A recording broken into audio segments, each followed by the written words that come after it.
Morphology of flooring plants unit पढ़ रहे हैं। इसमें हमने पहला टॉपिक रूट के बारे में पढ़ा था, टाइप्स ऑफ रूट और फंक्शन ऑफ रूट। आज का हमारा टॉपिक रहेगा स्टेम, टाइप्स ऑफ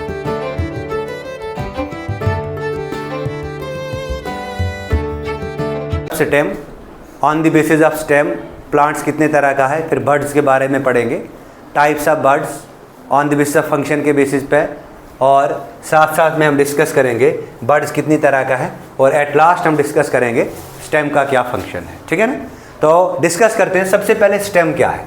देखिए स्टेम जो है इसके क्या क्या फीचर्स है स्टेम के। सबसे पहला इंपॉर्टेंट फीचर्स है, ये प्लूम्यूल वाले रीजन से अराइज होता है।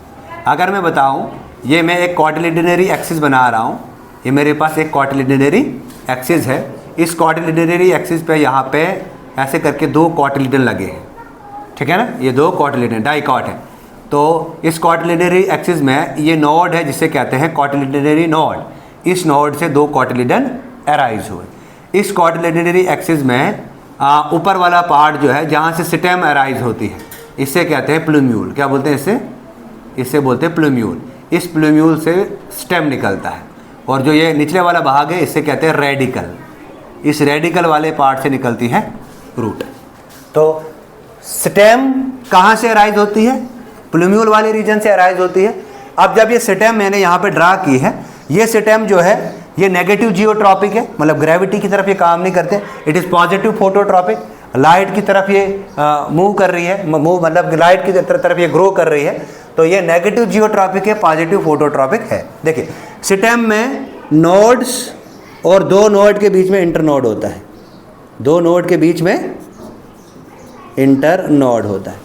तो स्टेम में नोड और इंटरनोड होते हैं। इसके अलावा इसी स्टेम से ब्रांच भी निकलेगी, लीफ भी निकलेगा, फ्लावर भी निकलेगा और फ्रूट भी आएगा। नाउ एक टर्म आती है स्टेम में, इसका नाम है शूट। अब शूट क्या है? शूट स्टेम हो सकती है, ये ब्रांच हो सकती है जिसमें लीफ भी हो, जिसमें लीफ भी हो तो उसे हम कहते हैं शूट। क्या कहते हैं उसे? शूट कहते हैं। अब स्टेम की on the basis of stem plants को हम किस में क्लासीफाई करते हैं? स्टेम के बेसिस पे प्लांट्स चार तरह का है। First is known as herbs, second is known as shrubs, and the third one is that is trees. तो हर्ब्स क्या है? हर्ब्स जो है ये ग्रीन रहती है। हर्ब्स को हम बेंड कर सकते हैं, हम इसको बेंड कर सकते हैं। ये ग्रीन रहती है हमेशा, और हर्ब्स अगर ग्रीन है तो फोटोसिंथेसिस में इन्वॉल्व होगी। हर्ब्स की जो स्टेम है वो कभी भी वुडी नहीं बनती है। हर्ब्स की एग्जांपल टोमेटो, कुकम्बर, कोरिएंडर, ये आपने याद रखना है। तो एग्जांपल याद रखोगे टीसीसी, टोबैको, कुकम्बर और कोरिएंडर।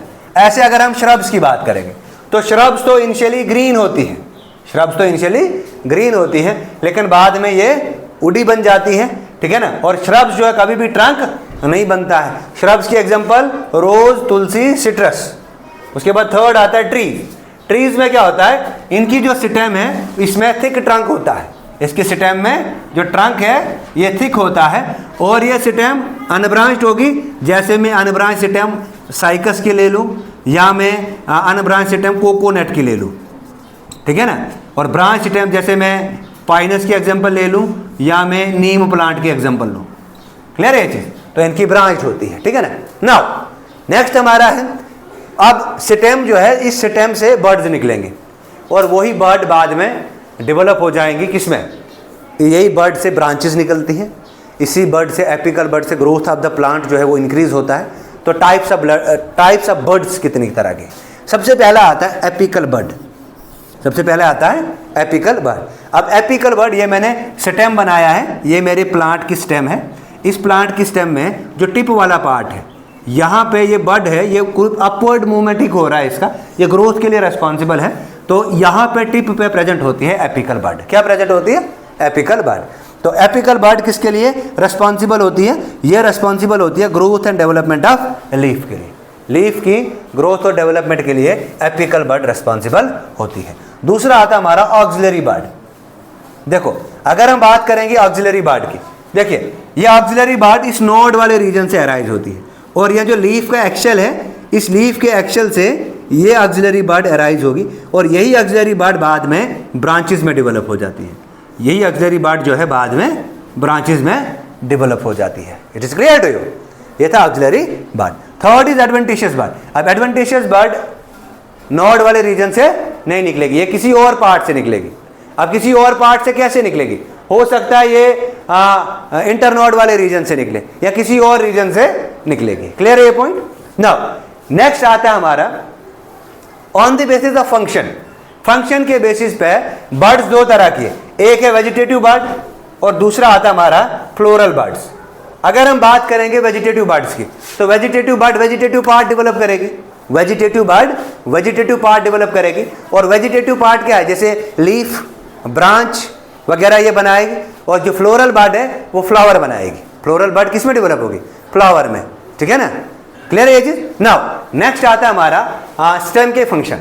सबसे पहले स्टेम जो है ये प्लांट को अपहोल्ड करके रखता है। प्लांट को अपहोल्ड यानी कि प्लांट को इरेक्ट करके रखता है। अगर प्लांट इरेक्ट रहेगा तो इस प्लांट पे ब्रांचेस बनेंगी, ब्रांचेस के बाद लीफ आएगा, लीफ आएगा तो फोटोसिंथेसिस होगा। तो स्टेम एक इंपॉर्टेंट रोल प्ले करता है। इसके अलावा ये जो स्टेम है ये एक और काम करता है जिसको बोलते हैं conduction of water and minerals. ये कंडक्शन का काम करता है from xylem to upward, xylem से अपवर्ड की तरफ ट्रांसपोर्ट लिखो, उसको कंडक्शन है ट्रांसपोर्ट लिख लो। ये क्या करता है? ट्रांसपोर्टेशन का काम भी करता है। इसके साथ साथ ये क्या करता है? ये कंडक्ट करता है, कंडक्ट लिखो या ट्रांसपोर्टेशन एक ही बात है, वाटर मिनरल्स या फोटोसिंथेट्स को। फोटोसिंथेट्स बोले तो फूड। अब फूड को कौन ट्रांसपोर्ट करेगा? फ्लोएम। वाटर और मिनरल को कौन ट्रांसपोर्ट करेगा? जाइलम। ये काम कौन करता है? ये काम करता है स्टेम। इसके अलावा स्टेम जो है ये कुछ हार्मोन्स को भी सिंथेसाइज करता है। क्लियर है ना? तो रूट में दो हार्मोन्स बनते हैं, साइटोकाइनिन और जिबरेलिक एसिड। तो स्टेम में कौन सा हार्मोन बनता है ये आपके लिए होमवर्क है। ठीक है ना? Thank you.